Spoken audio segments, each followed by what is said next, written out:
Iron বা লৌহ খাবারে আয়রনের প্রয়োজনীয়তা আছে, আমরা কম বেশি সবাই জানি। কিন্তু এটা কি জানি যে আয়রন না খেলে অথবা আয়রন কোথায় কোথায় আছে, কিভাবে অ্যাবসর্পশন হয়, এটা না জানলে আমি আয়রন সমৃদ্ধ খাবার খাওয়ার পরও আমার কিন্তু আয়রনের ঘাটতি হতে পারে।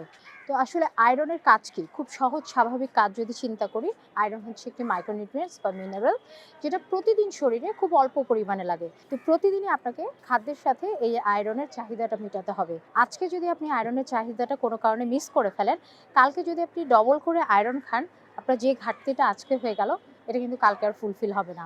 এবং মাতৃকালীন সময়ে, মানে যখন একজন মহিলা গর্ভবতী থাকেন, তখন কিন্তু তার শরীরে আয়রনের অভাবটা কোনোভাবেই ঠিক না। এটা যেমন শিশুর গঠনকে ব্যাহত করে, তার মস্তিষ্কের গঠনকে ব্যাহত করে চরমভাবে।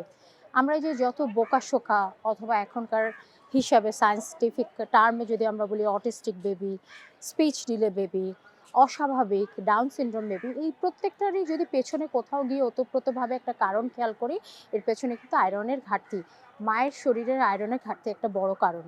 তো শিশু যখন জন্মায়, আসলে মায়ের শরীর থেকে 6 মাসের স্টোরেজ নিয়ে আসে, বাট 6 মাস পর থেকে তাকে এমন খাবার দিতে হবে যেটা তার এই আয়রনের অভাবটাকে, যে আয়রন স্টোরেজ কমে যায় এবং মায়ের দুধে যে আয়রন পাচ্ছে তার সাথে যাতে কমপ্লিমেন্টারি ফিডিংয়েও সমপরিমাণ আয়রন সে পায়। আয়রন স্বাভাবিকভাবে কোন কোন খাবারগুলোতে পায়? ভেরি সিম্পল, আমরা যত রকমের সবুজ শাকসবজি আছে, যার মধ্যে পুঁই শাক, পালং শাক, কলমি শাক আছে, লাউ শাক আছে, এগুলোতে প্রচুর পরিমাণে আয়রন পাওয়া যায়।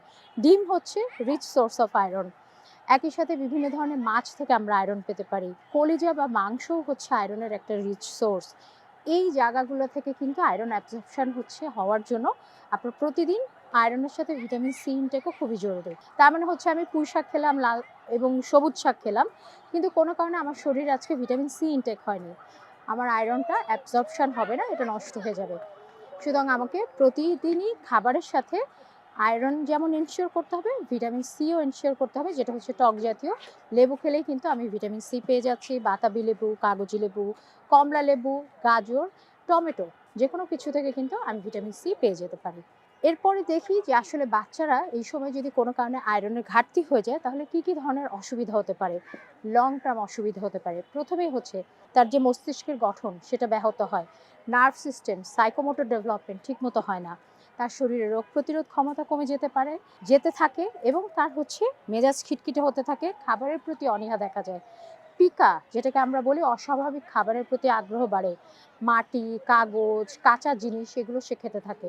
সবকিছু মিলিয়ে কিন্তু এর যে টোটাল কনসিকুয়েন্সেস এবং ভবিষ্যতে তার আয়রন ডেফিসিয়েন্সি যে অ্যানিমিয়া, সেটা হওয়ার সম্ভাবনা দেখা দেয়। সুতরাং মাদেরকে সচেতন হতে হবে।